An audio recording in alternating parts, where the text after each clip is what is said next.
여전히 세계 3위 경제 대국이지만 디지털 행정 분야에서는 유독 맥을 못 추고 있는 나라가 있습니다. 바로 일본인데요.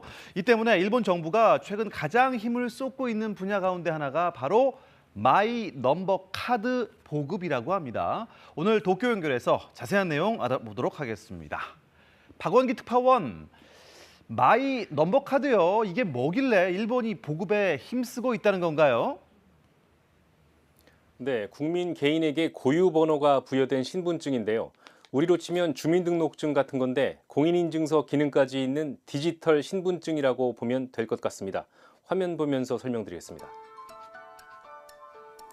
우리 주민등록증만한 크기의 플라스틱 카드에 얼굴 사진과 이름, 성별, 주소, 생년월일까지 기재되어 있고요. 신용카드처럼 IC 칩도 있습니다.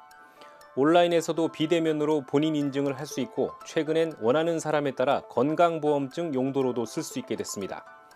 처음 발급을 시작한 건 2016년인데 올해 7년 됐고요. 최근까지 발급률은 50%대입니다. 그나마 올해 크게 늘어서 이 정도고요. 지난해 초까지만 해도 보급률은 25% 정도로 더욱 저조했습니다.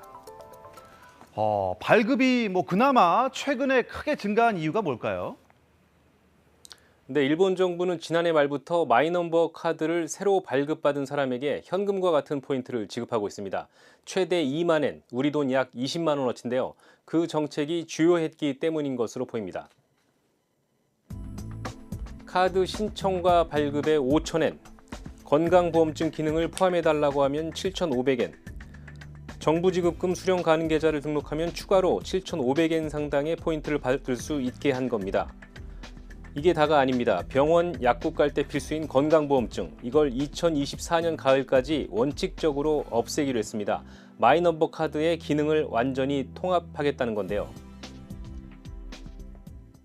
デジタル社会を新しく作っていくための、マイナンバーカードはいわばパスポートのような役割を果たすことになる。 더 나아가 운전면허증까지 포함하겠다고 했는데요. 그렇게 되면 카드 발급을 자율에 맡긴다곤 하지만 사실상 의무화하는 것과 다름없어진다는 지적도 있습니다. 자, 일본 정부가 이렇게까지 마이 넘버 카드 보급에 그야말로 정성을 쏟는 이유는 뭘까요? 네, 전 국민에게 마이넘버 카드를 보급하지 않고선 행정 업무를 디지털화하기는 어렵다는 게 일본 정부 생각인데요. 코로나 사태를 거치면서 일본 중앙정부나 지방자치단체는 업무에 큰 어려움을 겪어왔는데요.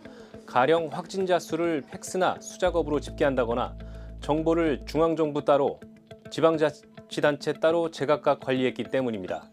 지난해 말엔 일본의 어린이나 청소년에게 한 명당 약 100만 원씩 코로나 지원금을 교부하는 사업이 있었는데요. 사업은 20조 원 규모인데 현금과 상품권을 반반 지급할 경우 행정처리 비용만 1조 3천억 원이 넘는 것으로 파악돼 일본 사회와 정치권이 경악하기도 했습니다.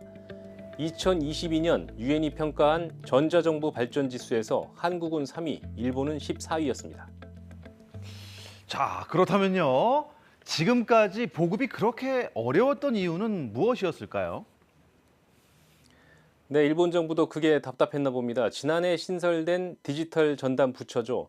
디지털청이 조사한 내용이 있는데요. 마이넘버 카드를 왜 안 만드십니까? 하고 물었더니 일단 정보 유출이 우려된다는 응답이 가장 많았습니다.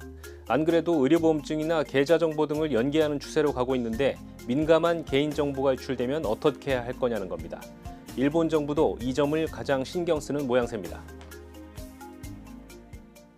メリットの拡大と機微な個人情報をそもそも保有しないことや高いセキュリティを有していることの分かりやすい広報等にしっかりと取り組んでまいりたい。 미래로 가기 위한 디지털 사회의 초석 높이냐, 개인정보 보호냐, 그 사이에서 어떻게 균형점을 찾아갈 것인지 일본에게 큰 과제로 남았습니다. 지금까지 도쿄에서 전해드렸습니다.